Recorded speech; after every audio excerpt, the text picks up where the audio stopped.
The rain hammered against the windows of Marcus Chen's small apartment in downtown Seattle as he prepared his usual evening meal of instant ramen. The 32-year-old software engineer had grown accustomed to the solitary rhythm of his life. Work, home, sleep, repeat. But tonight would shatter that routine forever. A brilliant flash of blue light erupted in the alley behind his building, followed by a thunderous crash that rattled his dishes. Marcus peered through his kitchen window and saw something impossible. A crystalline pod, smoking and cracked, embedded in the concrete below. Without hesitation, he grabbed his jacket and rushed downstairs. As he approached the wreckage, the pod's surface began to fracture with musical chimes. From within emerged a figure that defied every law of biology he understood. She was humanoid, but ethereal, standing nearly 7 feet tall with skin that shimmered like moonlight on water. Her hair flowed like liquid silver, and her eyes, those ancient luminous eyes, held depths that seemed to contain entire galaxies. But what struck Marcus most was not her otherworldly beauty. It was the tears streaming down her face and the way she trembled with what could only be described as terror. The being collapsed to her knees, speaking in a language that sounded like wind chimes in a gentle breeze. Though Marcus couldn't understand her words, the universal language of distress needed no translation. "Hey, it's okay," he said softly, approaching with his hands raised peacefully. "You're hurt." She looked up at him, and in that moment something extraordinary happened. Her melodic voice shifted, adapting to his language with remarkable speed. "Please," she whispered, her accent carrying the music of distant stars. "They cannot find me here." Marcus glanced around the empty alley, then back at this impossible visitor. Every rational part of his mind screamed that this was a hallucination, but the blood, if that silver fluid could be called blood, seeping from cuts on her arms was very real. "Come on," he said, offering his hand. "Let's get you inside." For the next 3 days, the being, who introduced herself as Princess Lirelai of the Andorian Empire, recovered in Marcus's spare bedroom. She told him fragments of her story between long periods of rest, a civil war that had torn her civilization apart, betrayal by those she trusted, and a desperate escape that had brought her to Earth. Marcus asked no questions about galactic politics or the technology that had delivered her to his doorstep. Instead, he simply cared for her as he would any injured person. He brought her food, though she subsisted mainly on the sugar water he prepared. He gave her clean clothes, his largest t-shirts that still barely fit her tall frame. Most importantly, he gave her something her own people had failed to provide: unconditional kindness. On the 4th morning they came. Marcus was making coffee when the sky above Seattle erupted in light. Massive ships, each the size of a city block, materialized through what appeared to be tears in space itself. Their hulls gleamed like polished obsidian, and their very presence seemed to bend the morning sun's rays into impossible colors. Lirelai gasped from the living room window. "The Imperial fleet," she whispered. "They found me."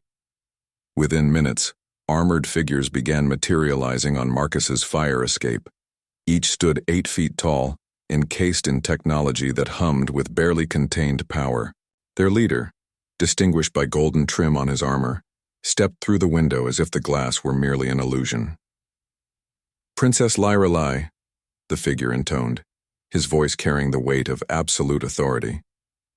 "By order of Emperor Vaktar, you will return to face judgment for your crimes against the state." "What crimes?" Marcus found himself stepping between them, his heart hammering against his ribs. He was acutely aware that he was just a human facing beings who could travel between stars, but something deeper than fear drove him forward. "She's hurt. She's scared. What kind of people hunt down someone who's clearly suffering?" The armored leader tilted his head, as if Marcus were an interesting insect. "Human, you do not comprehend the forces at play here. Stand aside." "No." That single word seemed to freeze the entire room. Lirelai's eyes widened in shock while the soldiers shifted with what might have been uncertainty. "You would defy the Andorian Empire for a stranger?" the leader asked. Marcus felt the absurdity of the situation. A software engineer from Seattle facing down an interstellar military force. But as he looked back at Lyrelay, remembering her tears that first night and the gradual return of light to her eyes over the past few days, he found his answer. She's not a stranger anymore. And I don't care what empire you represent, you don't take scared people from their sanctuary. Not while I'm breathing. The leader raised his weapon, a device that crackled with energy that made the air itself recoil. But before he could act, Lyrelay stepped forward. "Wait," she said, her voice carrying a new strength. "Commander HFY, this human has shown me something I had forgotten existed in the universe. Compassion without agenda, protection without expectation of reward. In 3 days, he has embodied more honor than our empire has shown in 3 centuries of conquest." She moved to Marcus's side, placing her hand on his shoulder. "I am Princess Lyrelay, heir to the Andorian throne, and I claim this human as my protector and champion. Any who would harm him must first face me." The transformation in the room was immediate. The soldiers, who had seemed as immovable as mountains, suddenly straightened to rigid attention. Commander HFY slowly lowered his weapon and, to Marcus's amazement, dropped to one knee. "Your Highness," he said, his voice now filled with reverence rather than command. "We came to retrieve you from kidnappers and rebels. We did not realize you were under the protection of—" He paused, studying Marcus with new eyes. "An honorable guardian." Within hours, the story had spread across the Andorian fleet, then throughout their empire. The tale of the human who had faced down an imperial task force to protect their princess became legend. But more than that, it became a catalyst for change.